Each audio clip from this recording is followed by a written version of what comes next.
Au nom du Père et du Fils et du Saint-Esprit, ainsi soit-il. Notre Père qui êtes aux cieux, que votre nom soit sanctifié, que votre règne arrive, que votre volonté soit faite sur la terre comme au ciel. Donnez-nous aujourd'hui notre pain de chaque jour. Pardonnez-nous nos offenses, comme nous pardonnons à ceux qui nous ont offensés.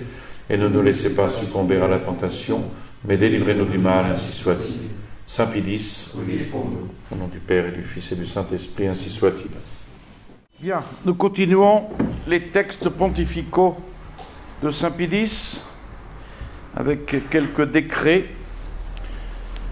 Tout d'abord, une lettre au docteur François Lahermann, président du prochain congrès des catholiques allemands à Essen, du 2 août 1906. Alors je prends simplement ce qui est le plus intéressant.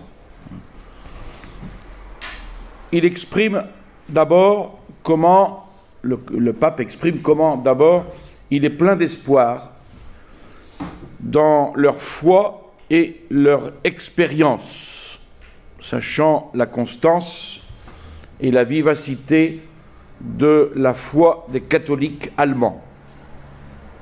Et Saint Pie X voit dans ce congrès une occasion d'accroissement de bien pour la religion. Ce type d'assemblée a lieu depuis 50 ans et plus, donc indiquant un accroissement constant. L'Allemagne, dit Saint Pie X, a montré assez longtemps aux nations qu'il importe que les catholiques combattent, non pas tant par les paroles que par l'action, pour l'Église, et apporte ainsi à l'État les plus grands biens. Puis le congrès a eu lieu et le 30 octobre 1906, le pape écrit une lettre au cardinal Fischer, archevêque de Cologne. Ce congrès a eu lieu et le pape exprime sa satisfaction suite à la promesse réitérée des catholiques allemands à vouloir suivre l'autorité du siège apostolique. Il remarque que quelques-uns l'ayant contesté, et il tient à faire remarquer que cette obéissance laisse cependant à chacun l'expérience quotidienne et une entière et complète liberté dans les choses qui ne concernent pas la religion. On ne vienne pas l'accuser de cléricalisme. Il en résulte pour les âmes cette harmonie qui, s'étendant de chacun à la société humaine, confirme le bien-être social, bien-être qui renferme en lui un élément double, un élément religieux et un élément civil. Voilà. Ensuite, on aborde une encyclique Gravissimo Officii aux évêques de France, du 10 août 1906. Saint Pie X explique qu'il avait indiqué, après la promulgation de la loi de rupture entre la République française et l'Église, ce qui lui paraissait devoir être fait pour défendre et conserver la religion en France. Donc l'attente des mesures à prendre s'explique en raison de l'importance de cette grave question et en raison de la charité toute particulière qui lie le pape aux Français et à leurs intérêts, à cause notamment des inoubliables services rendus à l'Église par la France. Alors, après avoir condamné, comme c'était son devoir, dit-il, après avoir condamné ce qu'il appelle cette loi inique, il dit avoir examiné avec le plus grand soin les articles de cette loi et particulièrement s'il laissait quelques moyens d'organiser la vie religieuse en France de façon à mettre hors d'atteinte les principes sacrés sur lesquels repose la Sainte Église. Et dans ce but, il dit avoir cru bon de prendre l'avis de l'épiscopat réuni et de fixer les points de leur délibération. Alors maintenant, connaissant leur manière de voir et celle des cardinaux, et puis après avoir mûrement réfléchi et imploré le Père des Lumières, Saint Pie X veut pleinement confirmer de son autorité apostolique la délibération presque anonyme de leur assemblée. C'est pourquoi il décrète que les associations cultuelles, telles que la loi les impose, ne peuvent absolument pas être formées sans violer les droits sacrés qui tiennent à la vie elle-même de l'Église.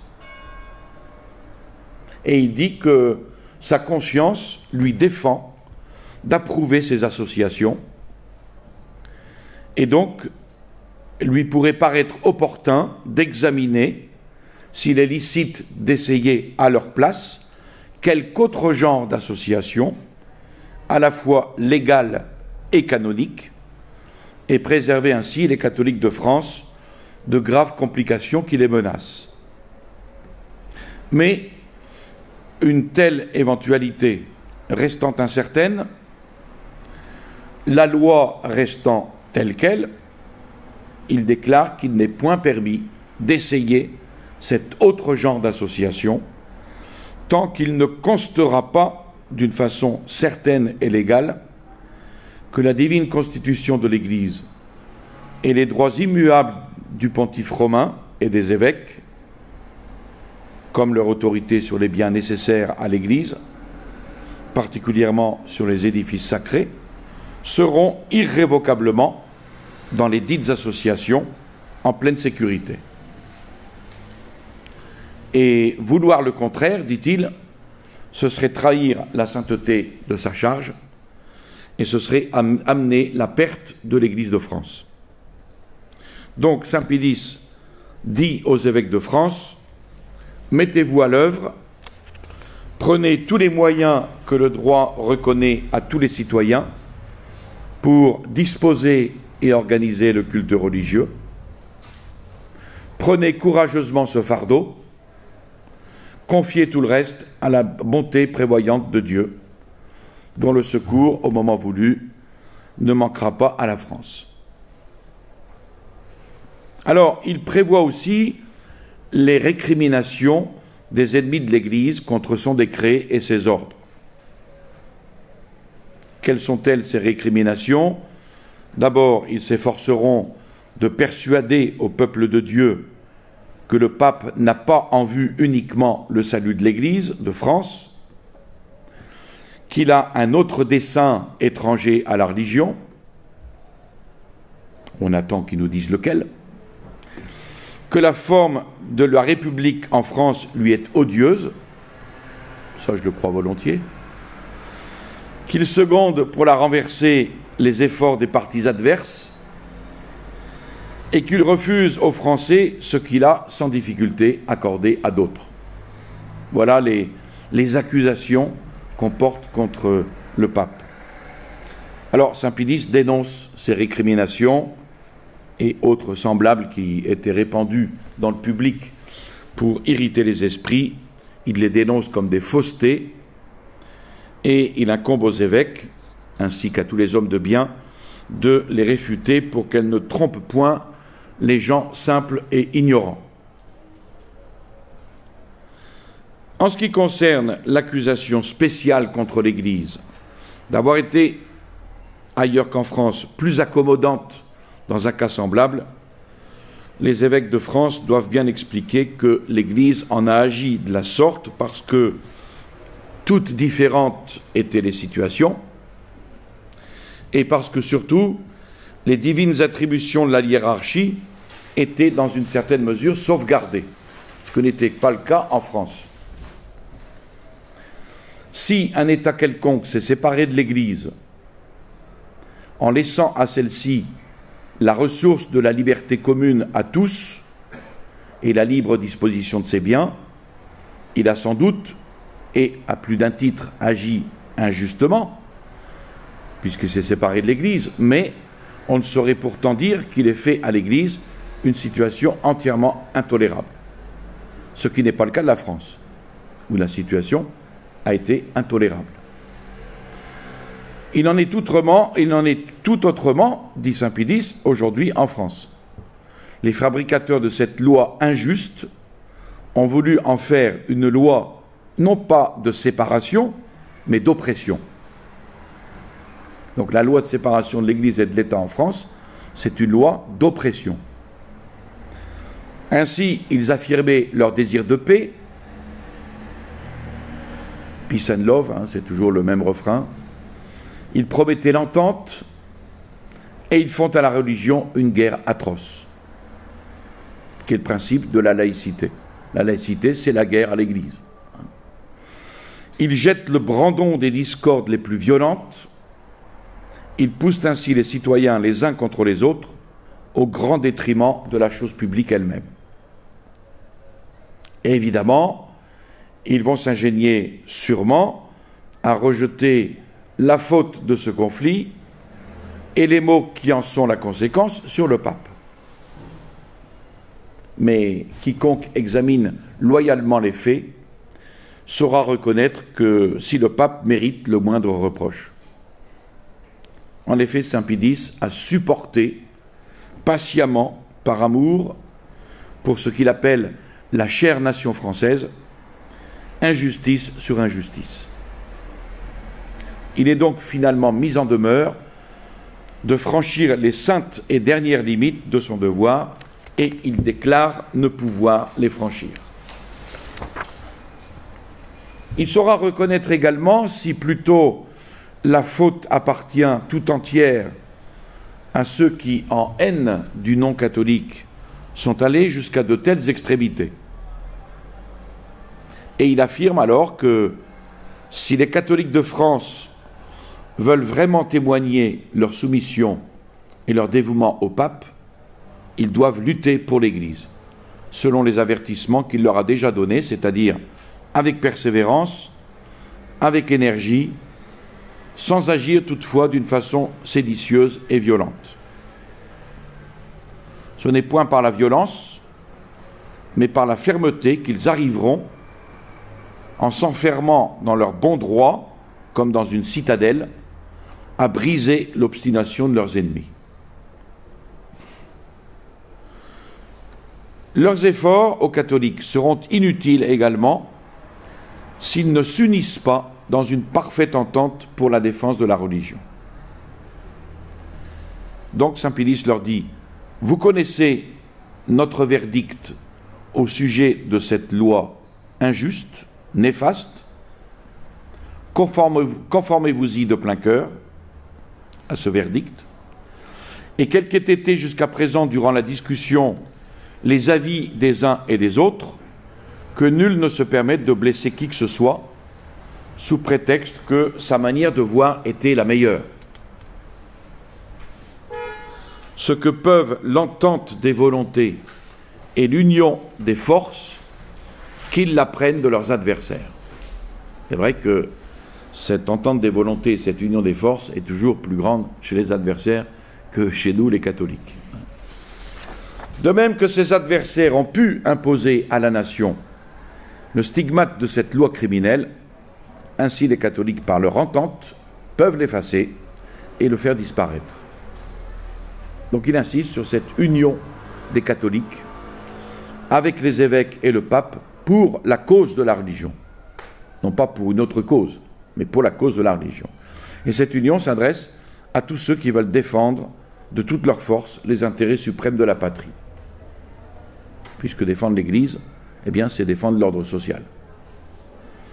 S'ils travaillent comme ils le doivent, unis entre eux, loin de désespérer du salut de l'Église de France, il est à espérer au contraire que bientôt elle sera rehaussée à sa dignité et à sa prospérité première.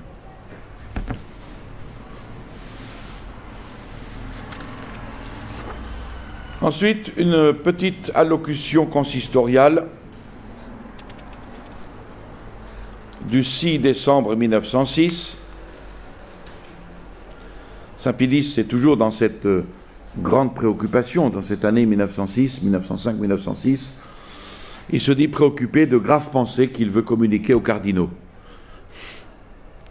Et la principale ici, c'est de considérer comment s'exaspère chaque jour davantage la déplorable tempête de vicissitudes dont la Sainte Église est douloureusement agitée. Et plus que jamais, leur dit-il, elle peut se comparer à la barque qui, au milieu de la mer, est battue par les flots. Mais sa foi n'en vacille pas le moins du monde, ajoute-t-il. Et bien plus, sa confiance en l'efficace assistance du Christ s'en accroît davantage. Persuadé que venant au secours, il voudra se lever et commander au flot et à la mer, donnant ainsi la pleine tranquillité si désirée. Alors il se dit pressé par de grandes afflictions, mais en même temps, il dit n'en avoir pas moins un très grand et très admirable réconfort. Réconfort qui stupéfie les ennemis du catholicisme eux-mêmes. Ce réconfort, quel est-il? Eh bien, c'est la remarquable concorde qui fleurit dans tout l'épiscopat. Et c'est pour ça qu'il les réunit pour les féliciter. Tous ne forment qu'un seul esprit, un seul cœur avec le pape. En certaines contrées, les évêques, par les troubles et les menées de leurs adversaires, ont été plus âprement persécutés, et les affections des autres évêques ont allégé d'un cœur fraternel leurs frères affligés pour les encourager à ne pas céder à ces dures épreuves, mais à résister sans crainte. Et saint Pédis en profite pour présenter cet exemple aux fidèles, et il les invite à vivre en pleine concorde avec leurs évêques, n'ayant rien plus à cœur d'en suivre la parole et la direction. Et il ajoute, pour terminer, le devoir sacré de la vie chrétienne exige cette pleine concorde avec leurs évêques, et les intérêts de la religion l'imposent aujourd'hui plus que jamais. Que là où l'hostilité contre l'Église sévit déjà, on use d'une force compacte pour remporter la victoire, et que dans les régions où l'hostilité menace, les catholiques renoncent généreusement aux animosités et aux dissensions, qu'ils ne négligent aucun moyen permis par les lois et la conscience chrétienne pour en conjurer heureusement les dommages.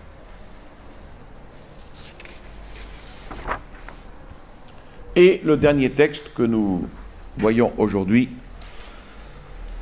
sur un tout autre sujet, très intéressant, c'est un décret de la Sacrée Congrégation du Concile, approuvé par le pape évidemment, sur la réception quotidienne de la Sainte Eucharistie. On revient un petit peu en arrière dans les décrets, puisque ces décrets, dans les actes de saint Pédis, il y a les actes et ensuite il y a des décrets par ordre de date. Donc ce décret est du 20 décembre 1905. Il se bat d'abord sur le Concile de Trente. Le Concile de Trente, ayant en vue les trésors ineffables de grâce que les fidèles retirent de la réception de la très sainte Eucharistie, le Concile de Trente dit ceci, dans sa session 22, « Le très saint Concile souhaiterait qu'à chaque messe, les fidèles qui y assistent ne se contentent pas de communier spirituellement, mais reçoivent encore réellement le sacrement eucharistique. » Alors, ces paroles, dit saint Pédis dans ce décret, montrent assez clairement combien l'Église désire que tous les fidèles s'approchent chaque jour de ce banquet céleste et en retirent des effets plus abondants de sanctification. Souhaits qui sont conformes d'ailleurs au désir qui animait notre Seigneur lorsqu'il institua la Sainte Eucharistie. Il a en effet insisté lui-même à plusieurs reprises, et en termes suffisamment clairs, sur la nécessité de se nourrir souvent de sa chair et de boire son sang, particulièrement lorsqu'il dit en Saint Jean au chapitre 6, « Ceci est le pain descendu du ciel, ce n'est pas comme la manne que vos pères ont mangée dans le désert, après quoi ils sont morts, celui qui mange ce pain vivra éternellement. » Donc par cette comparaison de la nourriture angélique avec le pain et la manne, les disciples pouvaient comprendre très facilement que le pain étant la nourriture quotidienne du corps et la manne ayant été l'aliment quotidien des Hébreux dans le désert, de la même façon, l'âme chrétienne pourrait se nourrir chaque jour du pain céleste et en recevoir un grand réconfort. De plus, quand il nous ordonne de demander dans l'oraison dominicale de notre Père notre pain quotidien, là, il faut entendre non pas tant le pain matériel que le pain eucharistique qui doit être reçu chaque jour. Or, Jésus-Christ et l'Église désirent en effet que tous les fidèles s'approchent chaque jour du banquet sacré, surtout afin qu'étant unis à Dieu par ce sacrement, premièrement, ils en reçoivent la force de réprimer leurs passions. Deuxièmement, ils s'y purifient des fautes légères qui peuvent se présenter chaque jour. Et troisièmement, qu'ils puissent éviter les fautes graves auxquelles est exposée la fragilité humaine. Donc trois grands bénéfices pour l'âme: la force, la purification de nos péchés véniels et éviter les fautes graves. Ce n'est donc pas principalement pour rendre gloire à Dieu, ni comme une sorte de faveur et de récompense pour les vertus de ceux qui s'en approchent. Et c'est pourquoi le Concile de Trente appelle l'Eucharistie l'antidote qui nous délivre des fautes quotidiennes et nous préserve des péchés mortels. Donc celui qui a une propension à tomber peut-être dans des fautes graves, il est certain que le sacrement de l'Eucharistie est le meilleur moyen pour s'en préserver. Les premiers chrétiens, qui comprenaient très bien cette volonté divine, accouraient chaque jour à ce banquet de vie et de force. Comme on lit dans les Actes des Apôtres, ils persévéraient dans la doctrine des apôtres, dans la communion de la fraction du pain. Et la même chose a eu lieu dans les siècles suivants, et au grand profit de la perfection et de la sainteté des âmes.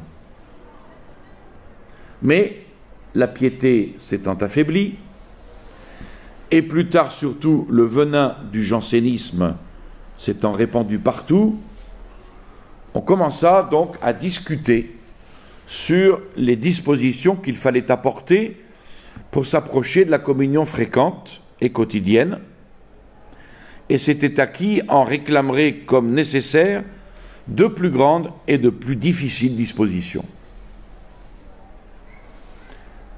Et il en résulta finalement que très peu de personnes furent jugées dignes de recevoir chaque jour la Sainte Eucharistie et de puiser dans ce sacrement si salutaire des effets plus abondants. Intéressant de voir d'ailleurs dans la vie de Monseigneur de Belzunce sa lutte tenace contre le jansénisme. Les autres devaient se contenter de communier une fois par an, ou tous les mois, ou tout au plus chaque semaine. On en vint même à une sévérité telle que des catégories entières de personnes, comme par exemple les marchands ou les gens mariés, furent exclus de la fréquentation de la Sainte Table, comme si le mariage était un péché. D'autres, cependant, vont se jeter dans le sentiment contraire, jugeant que la communion quotidienne est de préceptes divins, pour qu'aucun jour ne se passât sans qu'on reçût la Sainte Communion. Et ils étaient d'avis, entre autres choses, contraires à la coutume de l'Église, qu'il fallait recevoir la Sainte Eucharistie, même le vendredi saint. Et il l'a distribué ce jour-là. Alors, l'Église a permis ensuite la communion le vendredi saint, mais à cette époque-là, non. Dans un décret cum ad aores du 12 février 1679, donc c'est toute cette période du jansénisme, Monseigneur de Belzunce, c'était à cette période-là, puisqu'il a été presque 50 ans évêque de Marseille, donc il a dû lutter contre le jansénisme, donc c'est la période janséniste, dans un décret cum ad aores, approuvé par Innocent XI, des erreurs de ce genre furent condamnées et les abus réprimés, déclarant en même temps que toutes les classes de personnes, y compris les marchands et les gens mariés, pouvaient être admises à la communion fréquente, suivant la piété de chacun et le jugement du confesseur.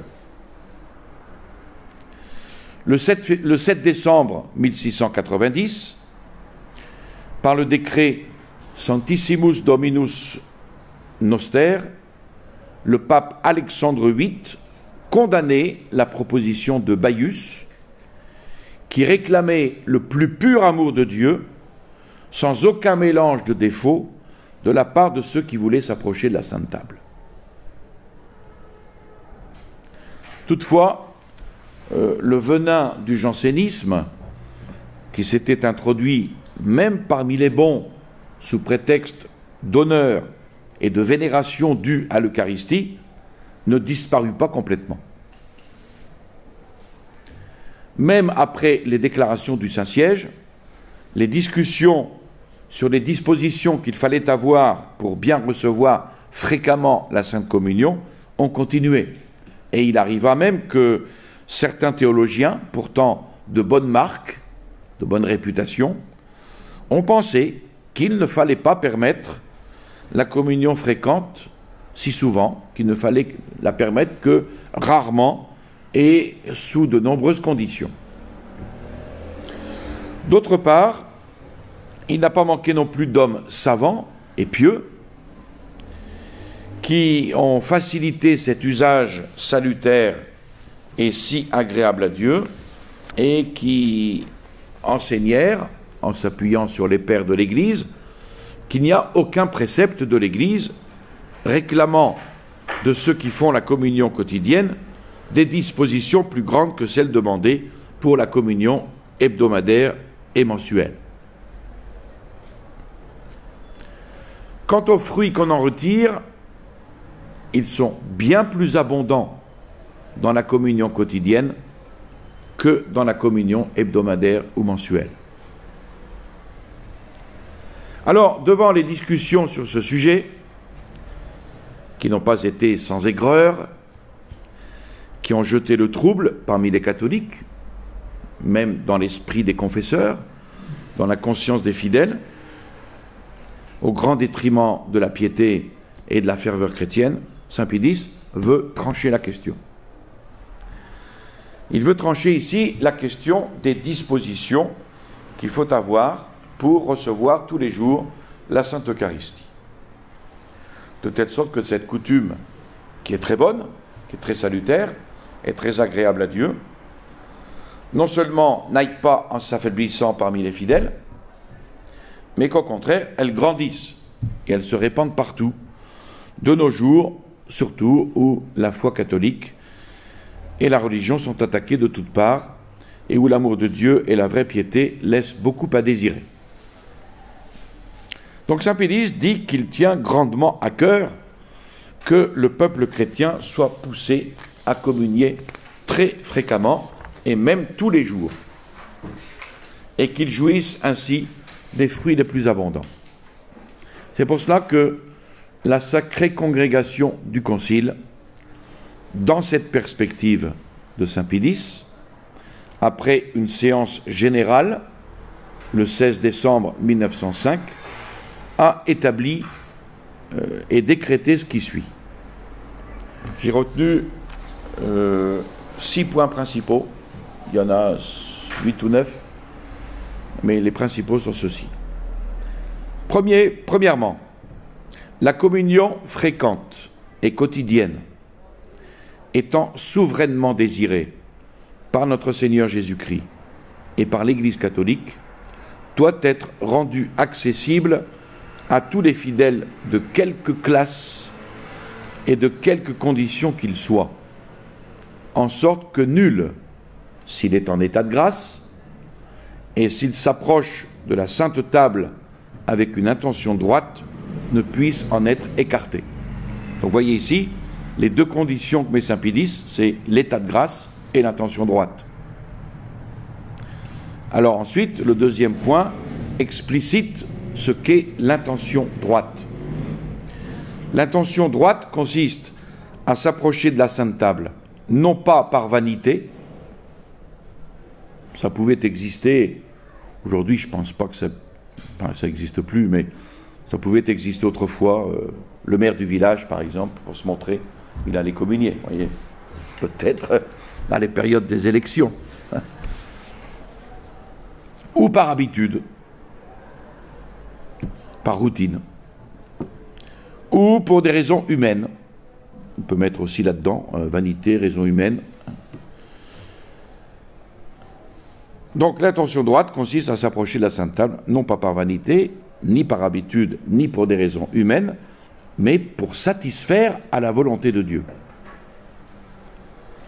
pour s'unir plus intimement à lui par la charité, et grâce à ce remède, combattre ses défauts et ses infirmités. Troisième point, bien qu'il soit très désirable que ceux qui usent de la communion fréquente et quotidienne soient exempts de péché véniel, au moins pleinement délibérés, et qu'il n'y ait aucune affection à ces péchés véniels, il suffit néanmoins qu'il n'ait aucune faute mortelle, avec le ferme propos de ne plus pécher à l'avenir, étant donné ce ferme propos sincère de l'âme, il n'est pas possible que ceux qui communient chaque jour ne se corrigent pas également des péchés véniels et peu à peu de leur affection à ces péchés. Ce troisième point est important parce que les âmes peut-être certainement délicates pourraient dire je ne peux pas m'approcher de la communion parce que j'ai des péchés véniels. C'est vrai qu'il ne faut pas avoir d'affection aux péchés véniels, mais comme il le dit, il suffit néanmoins qu'il n'ait aucune faute mortelle. Quatrième point, quoique les sacrements de la nouvelle loi, c'est-à-dire la nouvelle alliance, produisent leur effet ex opere operato, c'est-à-dire par eux-mêmes, cet effet, néanmoins, est d'autant plus grand que les dispositions de ceux qui les reçoivent sont plus parfaites. Évidemment, si vous communiez avec des dispositions parfaites, eh bien, l'effet sera plus grand en vous. Il faut donc veiller à faire précéder la Sainte Communion d'une préparation diligente et à la faire suivre d'une action de grâce convenable, suivant les forces, la condition, les devoirs de chacun. Alors ici, la condition et les devoirs de chacun, je viens à la messe à 7h15, je dois reprendre le travail à 8h, je ne peux pas passer un quart d'heure d'action de grâce dans la chapelle.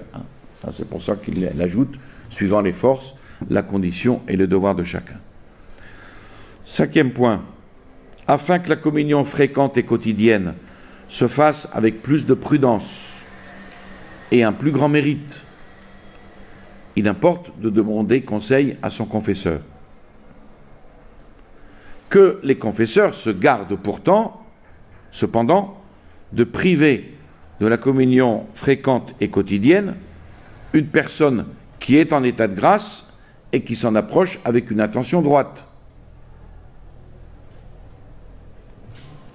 Et enfin, 6e point, comme il est évident que la communion fréquente et quotidienne augmente l'union avec Jésus-Christ,